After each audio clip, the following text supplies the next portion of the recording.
शमौन पतरस। अब पतरस ने काफी गलतियां की और मूर्ख निर्णय लिए, लेकिन यीशु ने उसे कभी नहीं छोड़ा और वैसे ही यीशु हमें भी नहीं छोड़ते हैं। पतरस ने सीखा कि कैसे यीशु की तरफ मुड़ना है सच्चे सामर्थ के लिए, और ये हमें लेकर आता है इस हफ्ते के बाइबल वर्स की तरफ, जो कि लिया गया है फिलिपियों 4:13। आइए बच्चों एक साथ पढ़ते हैं। ये कहता है, जो मुझे सामर्थ देता है उसमें मैं सब कुछ कर सकता हूँ। हाँ बच्चों, जो हमें सामर्थ देता है उसमें से हम सब कुछ कर सकते हैं जब भी हम सच्चे सामर्थ के लिए यीशु की तरफ मुड़ते हैं। हाय बच्चों, ये है आयरन मैन। इसे पसंद करने का मुख्य कारण है कि इसे कोई रोक नहीं सकता। अगर उसके साथी उसके साथ हैं तो उसकी अविश्वसनीय इच्छा और अपने कवच से वह अपने किसी भी विरोधी को हरा सकता है जो उसके रास्ते में आता है। सिर्फ इतना ही नहीं, आयरन मैन अपनी जिंदगी भी दांव पर लगा सकता है जिससे लोगों का बहुत भला होगा। और आयरन मैन के पास एक करीब दोस्त भी है जिसका नाम है हैप्पी। वो उसका गाड़ी चालक है, उसका रक्षक और उसका निजी सहायक भी है। और आयरन मैन मुझे हमारे अगले विश्वास के हीरो की याद दिलाता है। उसे भी कोई रोक नहीं सकता था। उसने अपनी जिंदगी दांव पर लगाई कि वह यीशु के सुसमाचार को फैला सके। उसे मारा गया, उसे पथराव किया गया, उसे जेल में डाला गया। उसने ठंड और भूख को सहा, उसने जहाज के तबाही का भी अनुभव किया। आप सोचेंगे ये व्यक्ति बड़ा दुखी होगा, है ना? लेकिन ये विश्वास का हीरो उसका विपरीत था। वास्तव में वो बड़ा खुशहाल व्यक्ति था। कई सारी मुसीबत के बावजूद हैप्पी हमेशा उसके साथ था। क्या आपने अनुमान लगाया ये विश्वास का हीरो कौन है? मैं इसे सरल बनाता हूँ। उन्होंने नए नियम में कई सारे किताबें लिखी हैं। वास्तव में उन्होंने फिलिपियों की किताब भी लिखी है। क्या आप अंदाजा लगा सकते हैं ये कौन है? क्या आपने कहा प्रेरित पौलुस? आप सही हैं, ये पौलुस हैं, एक प्रेरित। पौलुस की कहानी को सुने ये जानने के लिए कि पौलुस को क्या और कौन सी चीज खुश करती थी। शाऊल पौलुस बनने से पहले मसीहों से नफरत करता था। जी हाँ, यीशु मसीह के नाम देने से पहले पौलुस का यही नाम था। जो यीशु के पीछे चलते थे, शाऊल उन्हें धमकी देता था कि वह उन्हें मारेगा और गिरफ्तार कर लेगा। एक दिन जब शाऊल दमिश्क के राह पर था तो आकाश से उसके चारों ओर एक ज्योति चमकी। शाऊल भूमि पर गिर गया और उसने एक आवाज सुनी जो उससे कह रही थी, हे शाऊल, तू मुझे क्यों सताता है? शाऊल ने कहा, आप कौन हैं प्रभु? आवाज ने उत्तर दिया, मैं यीशु हूं जिसे तू सताता है। अब खड़ा हो और शहर को जा। वहां कोई है जो तुझे बताएगा कि अब क्या करना है। जो लोग शाऊल के साथ सफर पर आए थे वो वहीं खड़े रहे और कुछ बोल ना सके। उन्होंने भी आवाज सुनी लेकिन किसी को देख ना पाए। शाऊल भूमि पर से खड़ा हुआ और उसने अपनी आंखें खोली, लेकिन वह कुछ देख ना सका। तब जो लोग शाऊल के साथ थे उन्होंने शाऊल का हाथ पकड़ा और दमिश्क की राह पर ले गए। 3 दिन तक शाऊल कुछ देख ना सका, ना कुछ खाया और ना ही उसने कुछ पिया। दमिश्क में यीशु का एक दास था जिसका नाम था हनन्याह। प्रभु ने हनन्याह से दर्शन में कहा। प्रभु ने उससे कहा, उठकर उस गली में जा जो सीधी कहलाती है और यहूदा के घर जा। वहां शाऊल नामक एक तरसूस निवासी के विषय में पूछ ले, क्योंकि देख वह प्रार्थना कर रहा है। परंतु हनन्याह ने उत्तर दिया, प्रभु, मैंने इस व्यक्ति के विषय में बहुतों से सुना है कि इसने यरूशलेम में तेरे पवित्र लोगों को कितना नुकसान पहुंचाया है। प्रभु ने हनन्याह से कहा, चला जा, क्योंकि मैंने उसे एक विशेष काम के लिए चुना है, क्योंकि वह तो गैर यहूदियों, राजाओं और इजराइलियों के सामने मेरा नाम प्रकट करेगा। तब हनन्याह ने उस घर में प्रवेश किया और उसने अपने हाथ शाऊल पर रखकर कहा, भाई शाऊल, प्रभु यीशु ने मुझे भेजा है, जिसने तुझे उस मार्ग पर जिससे तू आ रहा था दर्शन दिया। उसी ने मुझे भेजा है कि तू फिर से देखने लगे और पवित्र आत्मा से परिपूर्ण हो जाए। तुरंत ही शाऊल की आंखों से मछली के छिलके जैसा कुछ गिरा और वह फिर से देखने लगा। तब शाऊल खड़ा हुआ और उसका बपतिस्मा हुआ और भोजन खाने के बाद उसे बल प्राप्त हुआ। शाऊल दमिश्क में मसीह के चेलों के साथ कुछ दिन तक रहा और वह तुरंत आराधनालयों में यीशु का प्रचार करने लगा, ये कहकर कि यीशु ही परमेश्वर का पुत्र है। शाऊल बाद में एक महान प्रेरित पौलुस के नाम से जाना गया, हमारे विश्वास के हीरोज में से एक, जो पहले बड़ा दुखी, गुस्सा और क्रोधित हुआ करता था। उसने सच्ची खुशी पाई यीशु में और वह एक खुशहाल व्यक्ति में बदल गया। प्रेरित पौलुस ने नए नियम में 13 किताबें लिखी हैं। उसमें से एक में यह लिखा हुआ है, प्रभु में सर्वदा आनंदित रहो। मैं फिर कहता हूं, प्रभु में आनंदित रहो। यह फिलिपियों 4:4 में है।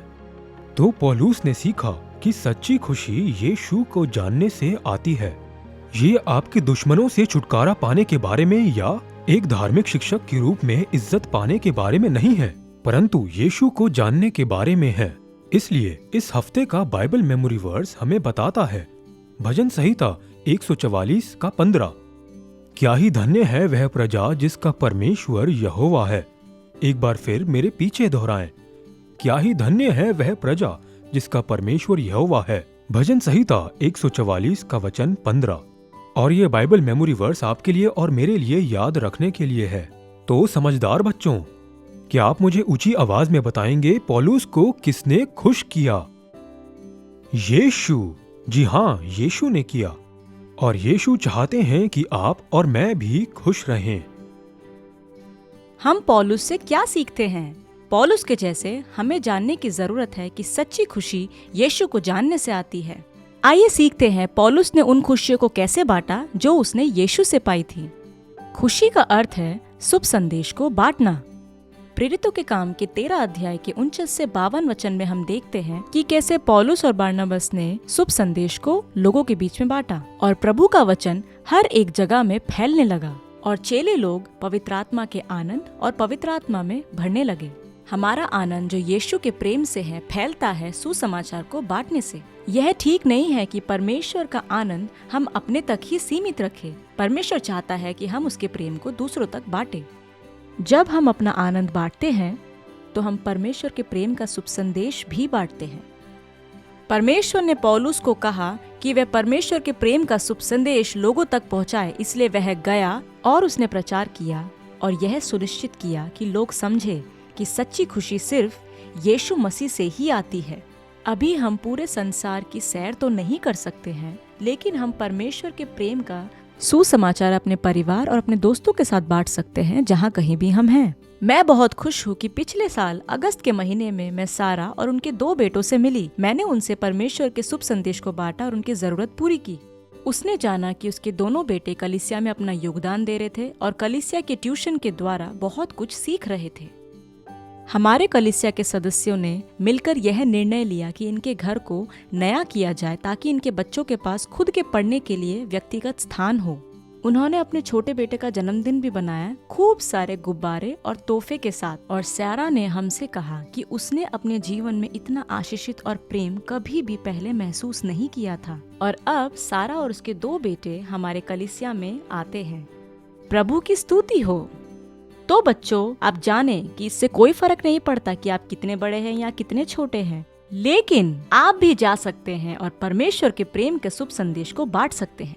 पौलुस के तरह और जो मैंने किया, आप भी जाएं और लोगों को बताएं कि सच्ची खुशी सिर्फ यीशु को जानने से आती है। बच्चों, क्या आप जानते हैं कि एक आभारी व्यक्ति कौन होता है? एक आभारी व्यक्ति धन्यवादी व्यक्ति होता है, जो हमेशा धन्यवाद कहे। और उसी का उल्टा एहसान फरामोश, अधन्यवादी और एक दुखी व्यक्ति होता है। तो मैं अब आपको एक ऐसे कुत्ते की कहानी सुनाऊंगी जिसे जितना मिले उतना ही कम था। एक कुत्ता था जिसका नाम टॉमी था और उसे उसके मालिक ने एक हड्डी दी थी, पर वो इसके लिए बिल्कुल भी धन्यवादी नहीं था क्योंकि उसके मालिक ने सिर्फ एक हड्डी दी थी। वो दुखी था और वो और हड्डी चाहता था। तो एक दिन वो उस हड्डी को लेकर पुल पर आया। जब उसने पुल पर पहुंचकर नदी की तरफ देखा, वहां उसने एक कुत्ता देखा जो बिल्कुल उसकी तरह दिखता था। और सिर्फ यह ही नहीं, उस कुत्ते के पास भी एक हड्डी थी जो टॉमी की हड्डी से बड़ी दिख रही थी। टॉमी बहुत गुस्से में था, उसे उस दूसरे कुत्ते की हड्डी चाहिए थी। फिर उसे एक विचार आया कि मैं अगर उस दूसरे कुत्ते पर भौंकूं तो वो मुझसे डर कर भाग जाएगा और फिर मैं उसकी हड्डी ले लूंगा। फिर टॉमी जोर जोर से भौंकने लगा। एक बार तो उसने इतनी जोर से भौंका कि उसके मुंह की हड्डी सीधा नदी में जाकर गिर पड़ी। फिर उसे एहसास हुआ कि वो कोई दूसरा कुत्ता नहीं बल्कि उसी की परछाई थी। टॉमी के पास कुछ भी नहीं बचा क्योंकि वो लालची और अधन्यवादी था। तो बच्चों, यह कहानी हमें आभारी होना सिखाती है। शिकायत करने और अधन्यवादी होने के बजाय उन चीज़ों के बारे में सोचें जो आपके पास है। आपका परिवार, आपके दोस्त, आपका घर, जो खाना आप खाते हैं, आपके कपड़े और वो सभी चीज़ें जो परमेश्वर ने आपको दी हैं। अपनी आशीषों को गिने। प्रेरित पौलुस का इतनी चुनौतियों का सामना करने के बावजूद भी उन्होंने बाइबल में लिखा, हर चीज़ में धन्यवाद करो। पहला थिस्सलुनीकियों 5वें अध्याय का 18वां वचन। अच्छे समय में, बुरे समय में धन्यवादी बने। बच्चों, हर चीज में आभारी बने। परमेश्वर का धन्यवाद दे क्योंकि वो भला है। याद रखें, एक आभारी व्यक्ति एक खुश व्यक्ति होता है। धन्य है वे प्रजा जिसका परमेश्वर यहोवा है। सभी लोगों को अलग प्रकार की चीजें खुश करती हैं। आपको किससे खुशी मिलती है? खाना, आइसक्रीम, चिकन राइस, मैकडॉनल्ड्स, अपने दोस्तों के साथ मिलकर समय बिताना, या फिर स्कूल की छुट्टियाँ, शॉपिंग करने जाना या अपने दोस्तों के साथ खेलना। ये सभी चीजें हमें खुश तो करती हैं, पर ये हमेशा के लिए नहीं रहती। इस संसार से भी ज्यादा केवल एक ही चीज है जिससे हमें खुशी मिलनी चाहिए। आप जानते हैं, वो है यीशु। सिर्फ यीशु ही हमें खुश कर सकते हैं। जैसे कि पौलुस से हम सीख सकते हैं कि असली खुशी सिर्फ यीशु से मिलती है। 3 दिन पहले मैं और मेरा बेटा उसके दोस्त के घर यीशु के प्रेम को बांटने गए थे। और जब हमने उनसे पूछा कि क्या आप यीशु को जानना चाहते हैं, तो उन्होंने हाँ किया। फिर कायरोस और मैंने उसकी प्रार्थना में अगुवाई की और फिर उसने अपना हृदय यीशु को दिया। धन्य है वे प्रजा जिसका परमेश्वर यहोवा है। और वह लड़की भी धन्य हुई। और यह हमें भी धन्य बनाता है क्योंकि हम परमेश्वर के प्रेम को लोगों के साथ बांटते हैं। और आपके बारे में क्या? और जैसे ईस्टर करीब आ रहा है, मैं आपको और मुझको उत्साहित करूंगी कि अपने आसपास के लोगों के साथ परमेश्वर का प्रेम बांटें और हम सभी यीशु से प्रेम करें और खुशहाल व्यक्ति बने। क्या हम प्रार्थना करें? चलिए करें। प्रिय प्रभु, मेरी मदद करें कि मैं पौलुस की तरह खुशियाँ बांटूं। मेरी मदद करें कि मैं जिनसे मिलूं उनसे यीशु के प्रेम का सुसमाचार बांटूं।